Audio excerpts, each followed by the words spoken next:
Okay students, so the 11th problem.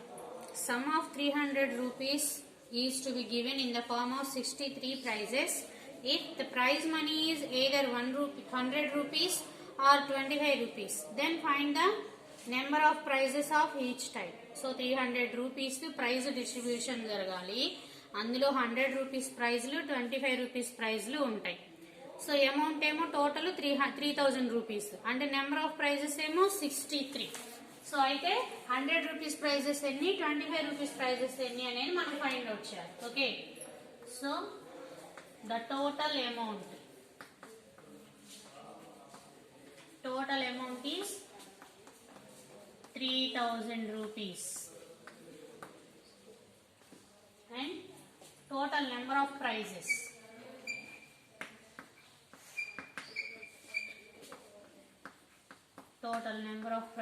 is 63. So if let the 100 rupees, the number of 100 rupees prizes be x, 100 rupees prizes x అనుకున్నాం అనుకోండి, మొత్తం 63 లో నుంచి ఆ x number of prizes subtract చేస్తే 25 rupees prizes ఎన్ని అనేది వస్తుంది కదా. And amount for 100 rupees prize x prizes, so 5 rupees prize అనుకోండి, 5 రూపీస్ ప్రైజెస్ 2 అనుకోండి, అంటే మనం టోటల్ అమౌంట్ 5 రూపీస్ ప్రైజెస్ మీద ఎంత అమౌంట్ స్పెండ్ చేశారు అంటే ఎలా తెలుస్తుంది, 5 into 2 చేస్తే కదా.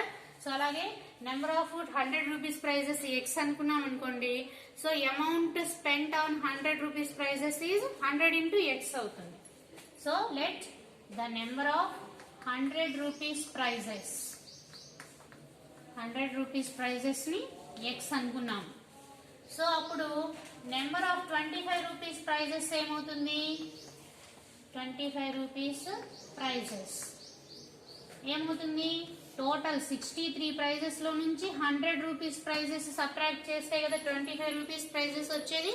So 63 minus x, the amount spent on 100 rupees prizes. 100 rupees prizes మీద ఎంత మనీ ఖర్చు చేశాము అంటే ఎక్స్ ప్రైజెస్ ఒక్కొక్కటి 100 చొప్పున, సో 100 into ఎక్స్ ప్రైజెస్. అలాగే the amount spent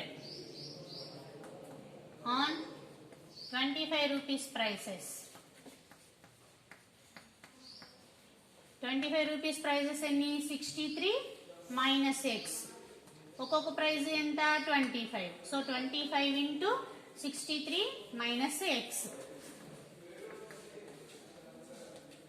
so 100 rupees prizes మీద 100x మనీ ఖర్చు అయింది, 25 రూపీస్ ప్రైజెస్ మీద 25 into 63 minus ఎక్స్ మనీ ఖర్చు అయింది. సో ఈ మనీ మొత్తం ఎంత మనీతో మనము ఇదంతా మేనేజ్ చేసుకోవాలి, 3000 రూపీస్ తో. సో ఈ 100 రూపీస్ ప్రైజెస్ మీద అయినటువంటి కాస్ట్ ప్లస్ 25 రూపీస్ ప్రైజెస్ మీద అయినటువంటి మనీ రెండు యాడ్ చేస్తే 3000 కి ఈక్వల్ అవ్వాలి. సో ఇప్పుడు మనం అదే చేద్దాం, 100x plus 25 into 63 minus X is total equal to 3000.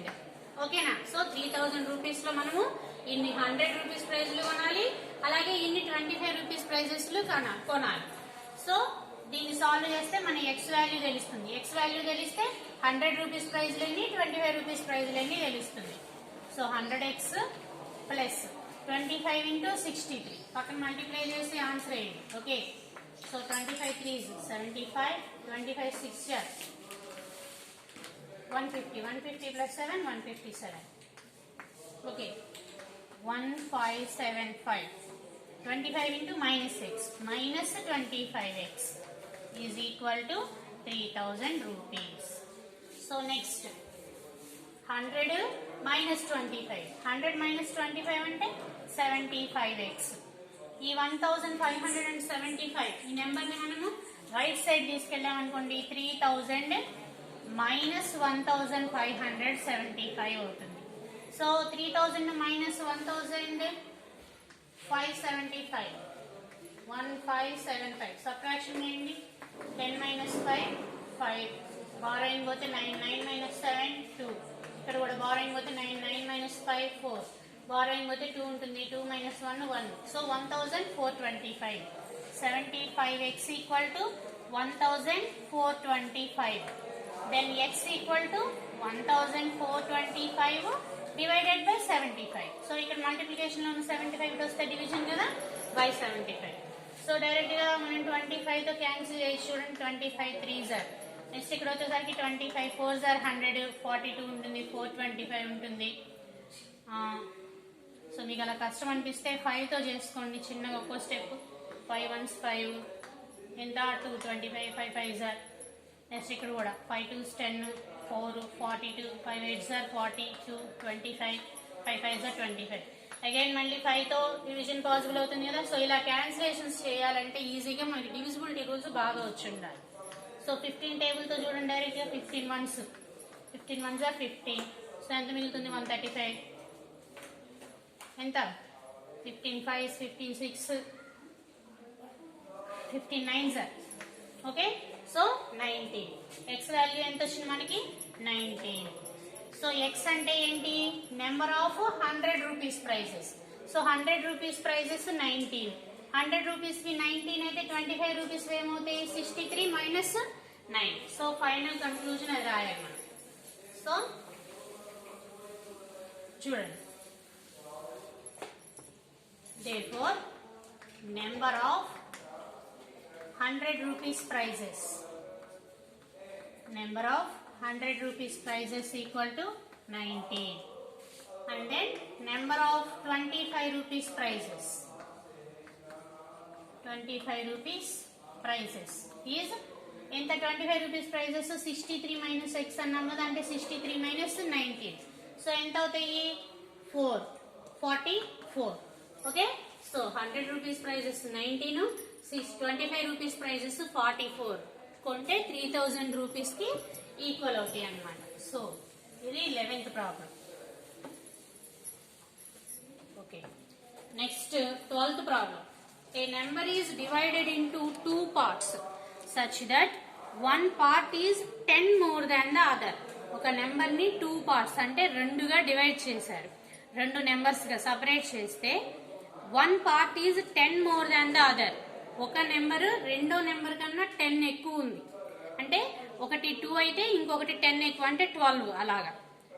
If the 2 parts are in the ratio 5:3, ఆ 2 parts ఆ నెంబర్ యొక్క 2 parts కూడా 5:3 రేషియోలో ఉంటే find the number of 2 parts. అయితే ఆ నెంబర్ ఏంటి, దాని 2 parts ఏంటి అనేది ఫైండ్ అవుట్ చేయాలి. ఓకేనా, let one part of the number is x.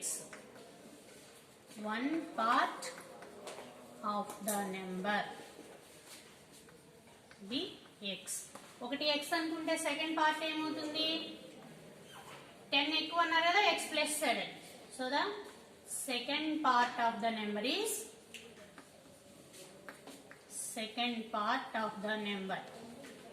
Is x plus 7. So ఇది ఏ రేషియోలో ఉన్నాయంట, given that x plus 10 is to x equal to 5:3. So ఇక్కడ మనం ఈ ఆర్డర్ ఎందుకు రాస్తున్నామంటే ఈ రేషియోస్ లో ఫస్ట్ టర్మ్ పెద్దది కాబట్టి మనం తీసుకున్న నెంబర్స్ లో కూడా పెద్ద నెంబర్ ని ఫస్ట్ టర్మ్ గా రాసుకున్నాం. So equal to 5:3. So x plus 10 చూడండి, ఈజ్ టు మీన్స్ బై అని మీనింగ్, ఓకేనా, డివైడెడ్ బై అని, by x equal to 5/3. Okay, next cross multiplication అంటే ఏంటంటే LHS RHS రెండు కూడా ఫ్రాక్షన్ ఫామ్ లో ఉంటే ఫస్ట్ LHS లో ఉన్న ఫ్రాక్షన్ న్యూమరేటర్ ని RHS లో ఉన్నటువంటి డినామినేటర్ తో మల్టిప్లై చేయాలి. అంటే 3 into x plus 10 is equal to denominator లో LHS డినామినేటర్ ని RHS న్యూమరేటర్ తో మల్టిప్లై చేయాలి 5 into x. ఓకేనా, so this is called cross multiplication process. So 3 into x 3x plus 3 into 10 30 equal to 5x.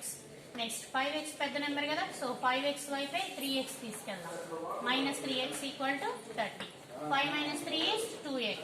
2x is 30. and x is 30 by 2. 30 by 2 is 15. So x 15. x 15 అంటే ఆ number యొక్క parts లో ఒకటి 15.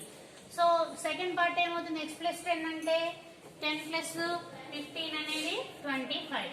So conclusion రాదా. So therefore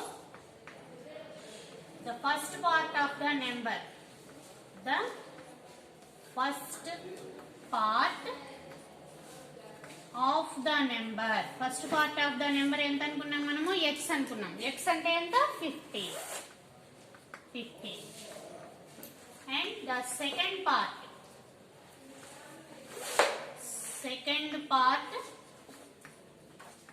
of the number, second part ఏమనుకున్నాము, x plus 10 అంటే 15 plus 10 25. So these are the two parts of the given number. Okay, clear? Next, 13th problem. So 13th problem చూడండమ్మా. Suhasini said multiplying my number by 5. అంటే చిన్నప్పుడు ఆడుకుంటారు కదా maths క్విజ్లో, అప్పుడు అలా అడిగేటువంటి questions. నేను ఒక నెంబర్ అనుకున్నాను, నెంబర్కి 2 యాడ్ చేశాను, 3 సబ్ట్రాక్ట్ చేశాను, 5తో మల్టిప్లై చేశాను. ఇలాంటి క్వశ్చన్స్ విన్నారా ఎప్పుడన్నా? సో అలాంటివి. Suhasini said multiplying my number by 5. ఒక నెంబర్ అనుకుంది, ఆ నెంబర్ని 5తో మల్టిప్లై చేయాలి. అండ్ యాడింగ్ 8, ఆ మల్టిప్లై చేసిన దానికి 8 యాడ్ చేయాలి. To it gives the same answer as subtracting my number from 20. అంటే తను ఒక నెంబర్ అనుకుంది, ఆ నెంబర్ని 5తో మల్టిప్లై చేసి 8 యాడ్ చేస్తే వచ్చే ఆన్సర్ తను అనుకున్న నెంబర్ని సబ్ట్రాక్ట్ ఫ్రమ్ 20 నుంచి సబ్ట్రాక్ట్ చేస్తే వచ్చే ఆన్సర్ సేమ్ అవుతాయి అంట. Then you have to find out Suhasini's number. Okay, let the number or Suhasini number, sorry Suhana. Okay, let Suhana's number be x అనుకుందాం. దెన్ ఫ్రమ్ గివెన్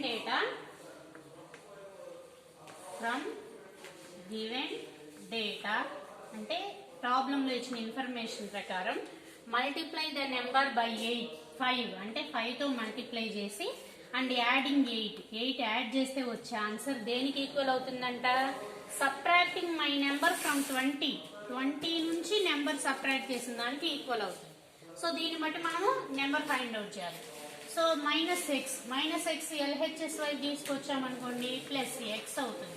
అలాగే 20 ఈ ప్లస్ 8 ఆర్హెచ్ఎస్కి వెళ్ళింది అనుకోండి -8 అవుతుంది. ఓకే, సో 5 + 1 అంటే 6x ఈక్వల్ టు 20 - 8 అంటే 12. సో x ఈక్వల్ టు 12/6 అంటే 2. So x equal to 2 అంటే సుహానా అనుకున్నటువంటి నెంబర్ ఎంత, 2. Therefore Suhana's number is 2. ఒకసారి దీన్ని మనం రివర్స్ లో చెక్ చేద్దాం. చూడండి, 5 × 2 10 + 8 18. అట్లాగే 20 - x అంటే 20 - 2 18 ఈక్వల్ అయినా కాదు. సో మన సొల్యూషన్ కరెక్ట్. ఓకేనా?